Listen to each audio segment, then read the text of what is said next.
Hey kiddos, and welcome to thermochemistry.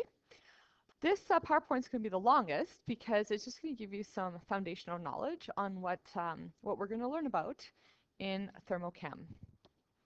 So first thing we're going to do is we're going to talk about something called calorimetry. You did this in Science 10 for a wee bit. The study of energy changes by a chemical system during a chemical reaction is called thermochemistry. Thermal meaning the transfer of energy, chemistry meaning the chemistry behind the transfer of energy. Calorimetry is the technological process of measuring energy changes of an isolated system called a calorimeter. Basically, a very fancy slash not so fancy calorimeter is just basically styrofoam cups. And we make the assumption that it's a closed system. We assume that whatever energy is transferred is going to be transferred 100%. Recall that an isolated system does not exchange matter or energy with its outside environment. And no calorimeter is 100% sealed and insulated, so they only approximate an isolated system. But for our purposes, we're going to pretend that it's an isolated system. So let's talk a little bit about the principles in calorimetry. The chemical system will undergo an energy change. Now, the chemical system, kiddos, when we talk about chemical system, we're talking about the chemistry that is occurring. We can't directly measure that, but we can measure how this chemical system impacts the surroundings, okay? So examples are phase change, a chemical reaction, or dissolving. This energy change is then reflected in the change in the temperature of the calorimeter's water. So the calorimeter's water, that's considered the surroundings, and these surroundings are the things that we can actually calculate. We can actually measure, was there an increase in temperature of the water, or was there a decrease in temperature of the water? So the total energy change of the chemical system is equal to the total energy change of the calorimeter surroundings, which is the water. So basically, we know that there was some kind of chemistry happening because the temperature of the water changed. Whether it went up or down, well, that's kind of irrelevant. That's information that you take. That's data. So the temperature of the calorimeter's water increases. What happens when the chemical or the surroundings temperature increases? So the water in the calorimeter, the water temperature goes up. We can say that the chemical system has undergone an exothermic change. The temperature of the calorimeter's water decreases. The chemical system itself has undergone an endothermic change. So the system is the chemical reaction. The increase or decrease of the water is data for us to conclude if an exothermic or an endothermic reaction has occurred. Then we get into something a little trickier down in a little bit today, where we're going to compare the kinetic energy or the change in temperature to the enthalpy. But that's going to come a little later. It's actually so much fun. So let's dive deep into exothermic change. Since the temperature of the water in the calorimeter increases, it received this energy from the chemical system, right? That makes sense. The reason why the temperature of the water went up, it's because it's like, where did that come from? Where did that energy come from? It came from the system. This then means that the chemical system must have released this energy to the surroundings. So energy was released by the chemical system. It has undergone an exothermic change. And we know it's exothermic because the temperature of the water went up. And how do we know the temperature of the water went up? Because we use thermometers. And it told us, hey, listen, it went from 20 degrees to 25 degrees. Let's do a deep dive into endothermic change. Now, we're not going to go too deep because we can have a whole semester or quarter on these changes. Since the temperature of the water in the calorimeter decreases, this means that the water must be losing energy. And where does the energy go? The temperature of the water doesn't decrease for no reason. The chemical system must have absorbed the energy from its surroundings, which happens to be the water of the calorimeter. So energy was gained by the chemical system. It has undergone an endothermic change. So let's take a look at this graphic here. And this graphic kind of shows us what's going on. So when we have an exothermic reaction, heat is given off by the system to the surroundings. How do we know? The temperature of the water goes up, right? And we can tell by looking at a change in temperature, so 20 degrees to 25 degrees, for example. It went up 5 degrees. We know that because we use a thermometer, and we know that that didn't happen just because we wanted it to happen. It happened because it gained that energy from something. and it gained it from the system. Okay? In an endothermic reaction, heat was absorbed by the system from the surroundings. And how do we know that? It's because the temperature of the water goes down.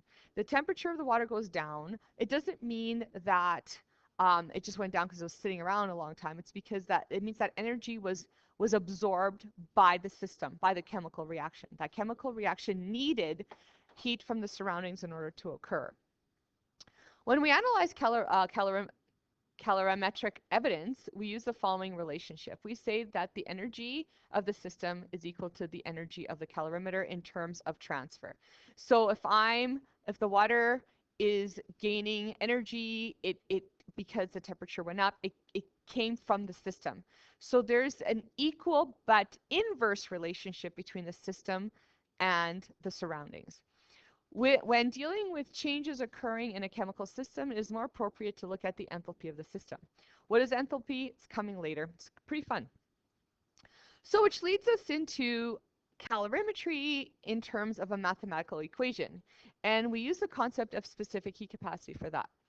Also called specific heat or heat capacity, it's the amount of heat required to heat 1 gram or 1 kilogram of a substance by 1 degree Celsius or 1 Kelvin, measured in kilojoules per kilogram degree Celsius, or it's measured grams per joules over grams to degrees Celsius, depending on what you're looking at. All substances have their own specific heat capacity. It is a characteristic physical property. So water, for example, has a specific heat capacity. Copper has a specific heat capacity. Pretty much anything that's found on this planet has probably already been, its specific heat capacity has been measured, including something like air, hydrogen, oxygen, all that kind of stuff. So let's take a look at some analyzing energy changes. Heat refers to the form of energy that is transferred. When we're talking about heat, we have in our heads the idea of energy being transferred. And it's always being transferred from an object at higher temperature to an object at lower temperature. That's just the thing. That's what happens. Thermal energy, kiddos, is the total kinetic energy of the entities in a substance. And this kinetic energy pertains directly to the temperature of the water in a calorimeter. Okay, that is your kinetic energy. We use this fancy formula, Q is equal to mc delta T, which is from Science 10. Q is the quantity of thermal energy measured in joules. Mass is measured in grams. Specific heat capacity is a known quantity, or you're looking for it. It's joules per grams times degrees Celsius. The change in temperature is always measured in degrees Celsius, and it's always final minus initial. So when you're doing these calculations, make sure that the units are correct. Include metric conversions. Heat can go into or come out of a substance. If heat goes in, temperature goes up, and the change is positive. If heat comes out, temperature goes down, and the change is negative. And use the specific heat table for the specific heat capacity values, which is found in your data booklets. This is what it looks like. In your data booklets, you have a page or a portion of the page that talks about the specific heat capacities of water, tin, iron, etc. So, examples of specific heat capacities. Take a look at ice, water, and steam. Those are all having to do with water, but at different phases, whether it's solid, liquid, or gas, it has a different specific heat capacity. So keep that in mind for the future. The specific heat capacity of a substance is the quantity of energy required to raise 1 gram of a substance by 1 degree Celsius, which we talked about already. The change in temperature of the water is used to determine the quantity of heat energy released or absorbed by the chemical system. We can't exactly measure the chemical system and what's going on, but we can measure how the chemical system affected its surroundings, which is the water in a calorimeter. So we have the chemical system doing its thing. It's either going to produce heat or it's going to absorb heat. And we know that because the water is going to change temperature. Okay, kiddos? So here's an example of a question. Determine the change in thermal energy when 115 milliliters of water is heated from 19.6 degrees Celsius to 98.8 degrees Celsius. Just so you know, for water, 1 mil is equal to 1 gram. Okay? That's just a given. So what we have to do is, I can actually go back, is we have to write everything that we know. We know that Q is equal to mc delta T. We know that M, mass, is 115 grams. We know our C, that's from our data booklet.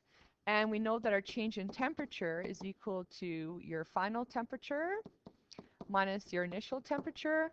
Final temperature is 98.8 degrees Celsius, subtract 19.6 degrees Celsius.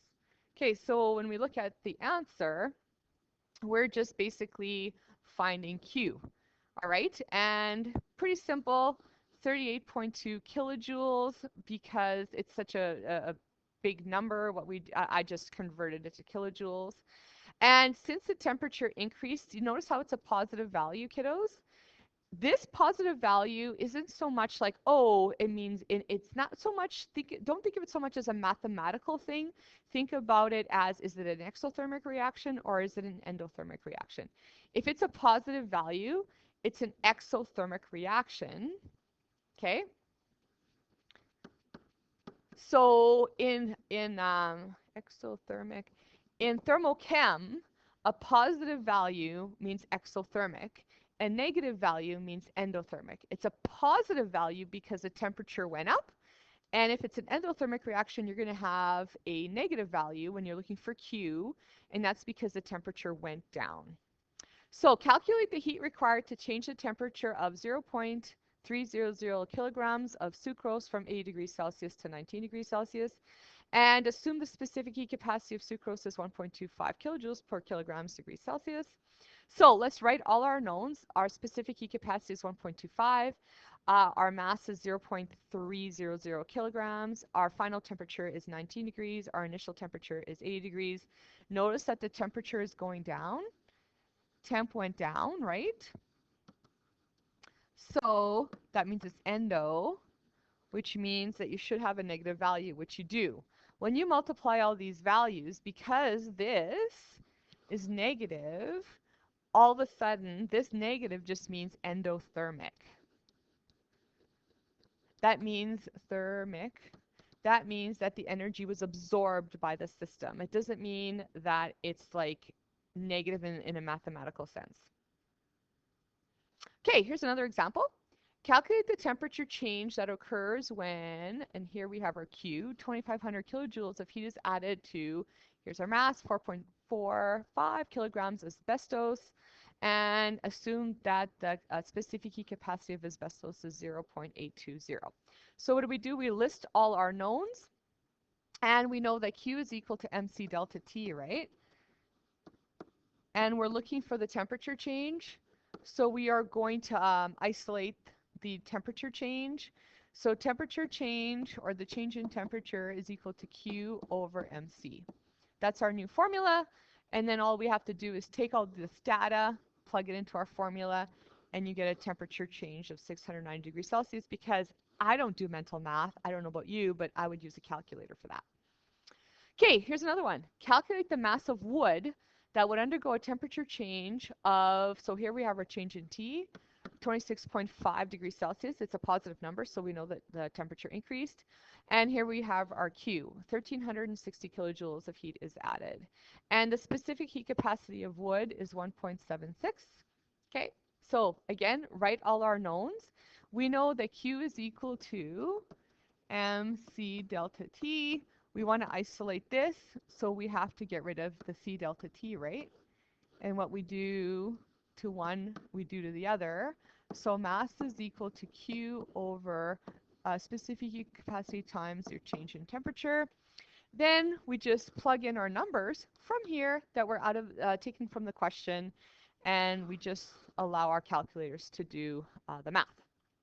And we get an answer of 29.2 kilograms. So not really difficult. Calorimetry. In your notes, there's some practice for calorimetry, so you can pause the podcast. You can work on those questions, and the key is also supplied in my Google Classroom. Okay, so let's talk about heat transfer and enthalpy change. There's the word, enthalpy. Yay, enthalpy. You're going to love enthalpy because now that you know what the value of your surroundings, we take that information and then we change our mindset and go, okay, if this is what's happening to the surroundings, what happened to the system in order for the system to affect the surrounding or the temperature of the water in that particular way. So kinetic energy or energy of motion of a chemical system includes moving electrons within atoms, the vibration of atoms connected by chemical bonds, the rotation of molecules, the translation of molecules moving from one place to another. So all of these things contribute to kinetic energy. We know that there's a change in kinetic energy because we actually take the temperature. And the temperature is the numeric value that translates what is going on with the kinetic energy into a numeric value that we understand. The temperature of a chemical system is a measure of the average kinetic energy. So the average of this is going to give us something called a temperature, and we use our thermometer to figure that out. So a change in temperature means a change in kinetic energy, and your kinetic energy, kiddos, is equal to your Q. Enthalpy is not the Q. Enthalpy is what's happening with the system because your Q is what's happening in the surroundings. So potential energy is stored energy in chemical bonds. So this is your enthalpy, kiddos. We're pretty much looking at the potential energy because it's this energy stored in chemical bonds. And examples include covalent and or ionic bonds between entities. Remember intramolecular forces. Intermolecular forces between entities such as hydrogen bonding. Remember dipole-dipole. Covalent bonding and also London dispersion. Those are all molecular forces. The enthalpy, which has a symbol of H, of a system is the sum of the kinetic and potential energies within it. Now, we don't actually, that's the definition of enthalpy. In chemistry 30, and when we look at thermochem, we're actually looking at the change in enthalpy or the delta H. That's just the definition of what enthalpy is. An enthalpy change, this is our friend right here. We love change in enthalpy, is the difference between the enthalpy of the products and the enthalpy of the reactants for a system under a certain constant pressure. So you cannot measure enthalpy directly or change in enthalpy. We actually look at the Q is equal to MC delta T. We look at the surroundings, which then give us information about the system. We can calculate the quantity of heat that is released or absorbed by the surroundings of a chemical system by measuring a change in the temperature of the surroundings. So these delta H and delta Q are equal but inverse. So if the Q is positive, which means that the temperature went up, the delta H is negative, okay? The number is going to be the same, the magnitude is going to be the same. So if you have, if your Q is positive 20 joules, your delta H is going to be negative 20. So it's equal but opposite, because if the temperature goes up, that means that the heat was released from the system to the water. Okay, kiddos? I know, right? So much fun. Delta H represents enthalpy change. Okay, keep in mind that the amount will be equal. That is, one will lose and the other will gain. But equal but opposite. Okay, it's equal but opposite. So the number itself stays the same, but the sign is different. So if your Q is a positive value, your delta H is going to be a negative value. So here's some stuff that talks about the relationship between the surroundings and the system. So kinetic energy, that's your surroundings of the water. If we take a look, the energy is going up. That tells me that the temperature of the water goes up. The temperature of the water goes up because the water is getting energy from somewhere. And where's the water getting energy from? It's getting energy from the system. So the system is actually going down because it's releasing the energy to the water, and the water's like, hey, I'll take that energy, and how am I going to show my people? How am I going to show these students that are so awesome in Chem 30 that I've accepted this energy? The temperature is going to go up. Make sense, kiddos? So you have this equal but opposite relationship. So the change in potential energy of a chemical system equals the change in kinetic energy of the surroundings. So If there's a change in kinetic energy, that's telling you that the temperature of the water is going to change, and the temperature of the water is going to change because something happened with the system, the chemical system. It either released or it absorbed energy, right? So in a simple, here's an example of sample problem right out of your textbook. In a simple calorimetry experiment involving a burning candle and a can of water, the temperature of 100 mils of water, remember 1 mil is equal to 1 gram. So 100 grams of water increased from 16.4 to 25 degrees Celsius. So there's a temperature change and it's going up, right? What does this mean? It means it's an exothermic reaction, which means, so this is your Q, right? So if your Q is positive, your delta H, kiddos, guess what? It's going to be negative, right? It's asking for enthalpy. Your enthalpy change is this. What's happening with the system, not the surroundings, but you can only complete calculations using the surroundings. So much fun. So basically, we know that your delta H, okay, and this little letter here could be it could be R for reaction, C for combustion. In this case, it was combustion. That little letter there just tells you what kind of reaction that occurred. Is equal to Q. We know that Q is equal to MC delta T. And we also know that the change in enthalpy then is equal to MC delta T.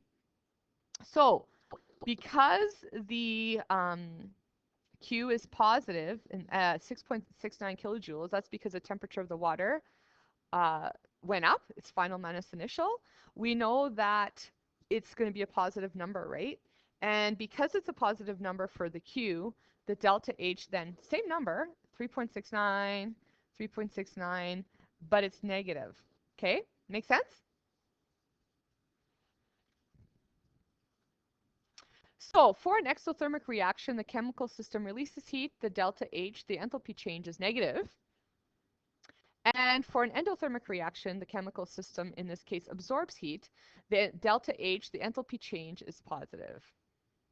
Okay, another example right out of your textbook, when 50 milliliters of 1.0 mole per liter of hydrochloric acid is neutralized completely by 75 mils of 1.0 moles per liter sodium hydroxide in a polystyrene cup calorimeter, the temperature of the total solution changes from 20.2 to 25.6. Determine the enthalpy change that occurs in this chemical system. Okay, the temperature is going up. You know, if the temperature is going up, the Q is positive, which means the delta H is negative. But let's take a look at what is happening here. I have 50 milliliters of 1.0 moles per liter of hydrochloric acid is neutralized completely by 75 mils of 1.0 moles per liter of sodium hydroxide. See these two volumes? We're mixing them, okay? I'm taking 50 mils of one substance, I'm taking 75 mils of another substance, I'm putting it together. Now, in this particular case, the surroundings is actually the water in the solution, right? Because that's what it is. So let's take a little look at what's happening here. Why am I adding these together? Very important. That becomes your total mass of the water. Okay, the water in this case is surroundings. Okay, in solutions, most of the solution is actually water because it's your solvent. So that's why we do that, because I'm taking 50 milliliters of one, I'm taking 75 mils of another. When I add them together, that becomes my surroundings, right? So we know that the temperature went up because it's final minus initial, right? Temp went up, which means your Q is positive, which means then your delta H is negative. So then we do the math, and we assign it a negative value, kiddos, because this is for your delta H. And this is your Q, okay? And we're using our Q because we're using the temperature change. Anytime we have temperature change, kiddos, you're always looking for the Q. So, molar enthalpies and calorimetry. Okay, one more thing. Molar means number of moles. I know, it's chemistry. You think we weren't going to talk about moles? Of course, it's a thing. So the enthalpy, let me just erase that.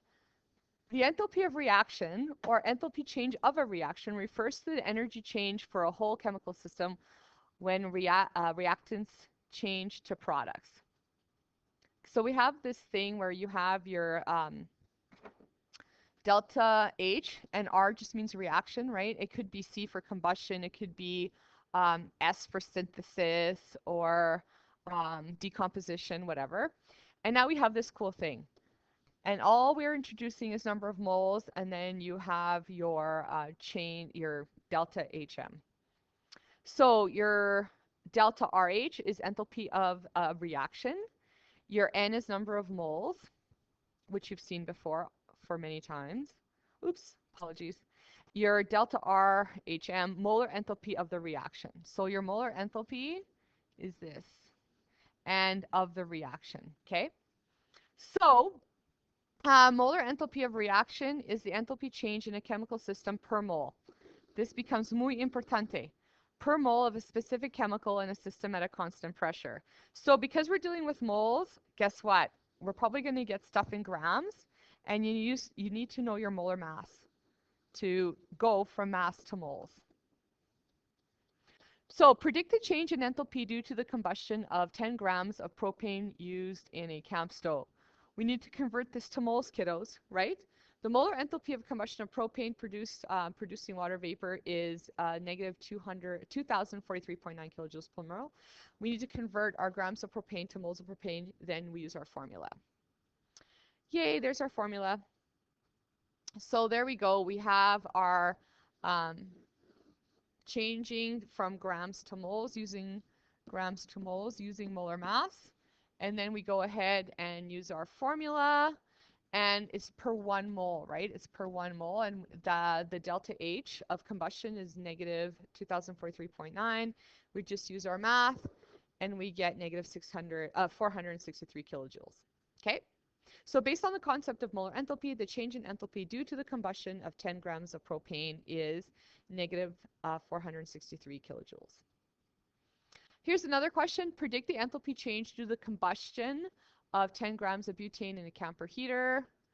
And in this case, the molar enthalpy of combustion to produce water vapor is negative 2,657.3 kilojoules per mole. Same kind of thing, change my grams to moles, and then it's per 1 mole, and we're given that negative 2,657.3 kilojoules. We just allow our math, and we do this to convert 10 grams to moles, and you get negative 457 kilojoules. In a calorimeter, the change in enthalpy of the chemical system is equal to the change in thermal energy of the calorimeter. So chemical amount of fuel, that's our chemical amount, number of moles, molar enthalpy of the combustion of fuel, and then this is also equal to MC delta T, because this is the fuel used to heat up water or another substance, right? Mass of the water, specific heat capacity of water, and the temperature change of the water due to the burning of the fuel. So delta H is equal to Q again, and erase so you can see that better. Your change of your molar enthalpy of a reaction is equal to your MC delta T. Ethanol is often added to gasoline as a renewable component that reduces harmful emissions. The mixture is known as gasohol. In a research laboratory, the combustion of 3.5 grams of ethanol in a sophisticated calorimeter causes the temperature of 3.63 liters of water to increase from 19.88 degrees Celsius to 26.18 degrees Celsius. Uses evidence to determine the molar enthalpy of combustion of ethanol. So in this case here, kiddos, we're going to find the Q first. I want you to pause right now and try to do this on your own, and then I will come back and share with you how this works. All right, did you figure it out? So first of all, Q is equal to MC delta T, and the reason why we do that is because we need to figure out what is happening with the water. The temperature of the water went from 19.88 to 26.18, and we get our Q to be equal to 95.8 kilojoules. Now that we have that, we're looking at the molar enthalpy of combustion of ethanol, And then we use our formula. We have 95.8 kilojoules. Now we have to figure out per mole. It's 3.5 grams times 1 mole over 46.08, and that's going to give you your number of moles, which is then going to be equal to 1.26 megajoules per mole. And the reason why we have megajoules is because it's a really big number. Now, this is your Q is positive, which means your delta H is negative 1.26 megajoules per mole. Okay, kiddos? Here's our practice out of the textbook if you want to do it. There's also practice included in my Google Classroom along with keys. Okay, love you guys. Take care, and we'll see you at our next podcast. This was a long one. Apologies. Have a nice day.